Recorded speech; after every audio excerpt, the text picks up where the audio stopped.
At exactly 8:17 a.m. London time, a number appeared on a bullion terminal that should not have existed, not because it was mathematically impossible, but because it violated an assumption that had governed global markets for decades: 71.40 per ounce. Physical silver, immediate delivery, no futures contract, no deferred settlement, metal that could be loaded onto a truck the same day.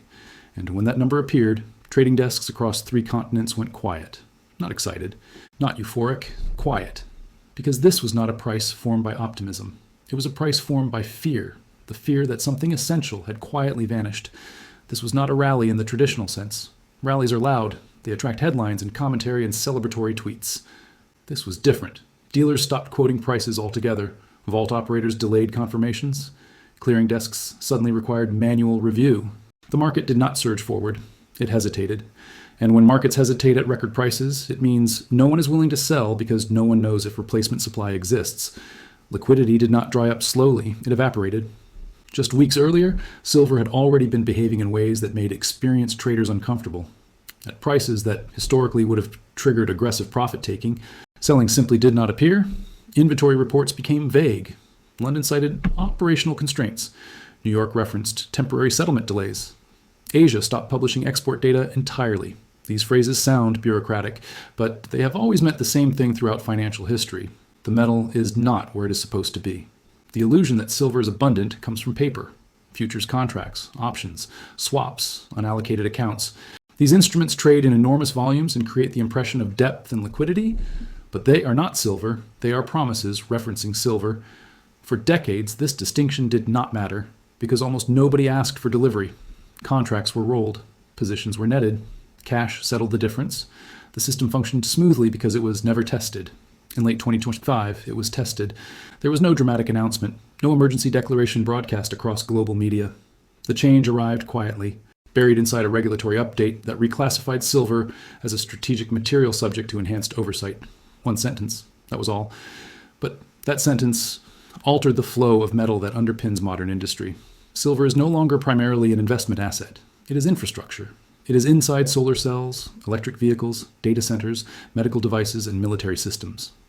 It is the most conductive element known, and no substitute performs at scale without efficiency losses. Once policymakers internalize that reality, markets stop being free. They become managed.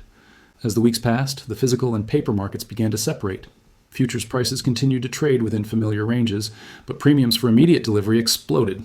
This is backwardation, a condition that signals distress rather than opportunity.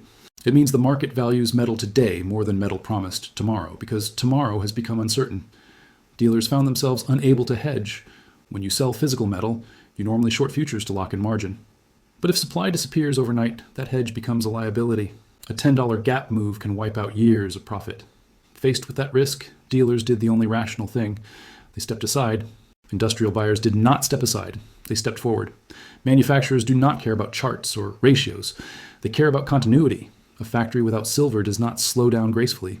It shuts off. Production lines halt. Contracts are breached. Workers are laid off. By early December, as inventories drained, regional pricing fractured. Shanghai prices detached from London. London detached from New York. Arbitrage failed, not because traders missed the opportunity, but because arbitrage requires metal to move. And the metal was no longer moving.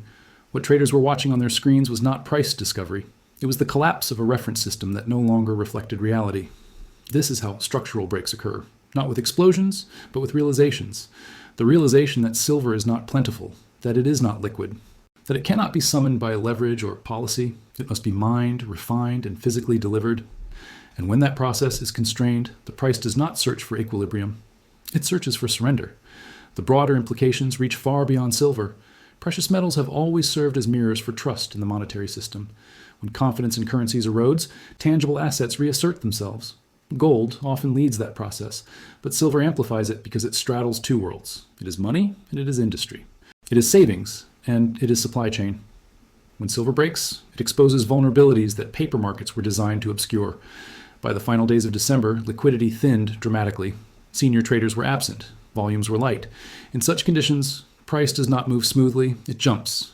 Entire price levels vanish as bids overwhelm offers that no longer exist. Stop-loss orders, designed for orderly markets, become accelerants. What appears on a screen as volatility is, in reality, the system choking on its own structure. And then there is the silence. The most dangerous phase of any market event is not the spike. It is the pause afterward, when regulators do not clarify, when exporters do not approve, when supply chains wait. Silence forces participants to assume the worst. And in commodity markets, assuming the worst means bidding without limit.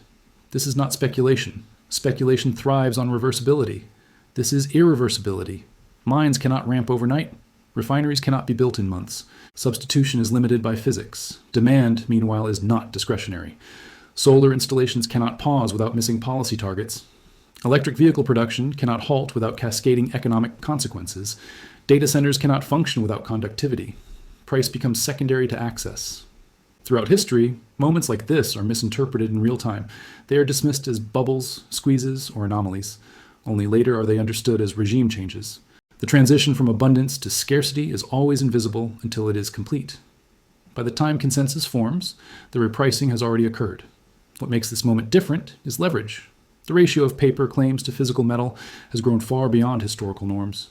The system depends on the assumption that only a tiny fraction of participants will ever demand delivery. When that assumption breaks, there is no mechanism to restore balance. Cash settlement may close contracts, but it does not create metal. It only transfers loss. For those watching closely, the signs were there. Rising lease rates, delayed settlements, opaque inventory reports, widening regional spreads. Each signal alone could be ignored. Together, they formed a pattern that markets are trained not to see because acknowledging it undermines the foundation of modern trading. This is not about winning a trade. It is about recognizing a shift. The shift from price-based markets to allocation-based systems. When allocation replaces price, ownership matters more than timing. Volatility becomes noise. What counts is access. As the calendar turns, the question facing the market is brutally simple. Not where the price will be next week, not whether a pullback is coming, but whether the metal will be available at all. Once that question dominates, screens lose relevance. Quotes become theoretical. The real market moves offline, negotiated quietly between those who have supply and those who cannot operate without it. This is how assumptions end. Slowly at first, then all at once. The belief that silver is plentiful. The belief that paper equals metal. The belief that markets will always clear. When those beliefs fail, they are not replaced by new theories. They are replaced by reality. And reality does not care what the last price was. It only cares whether you have the metal or you do not.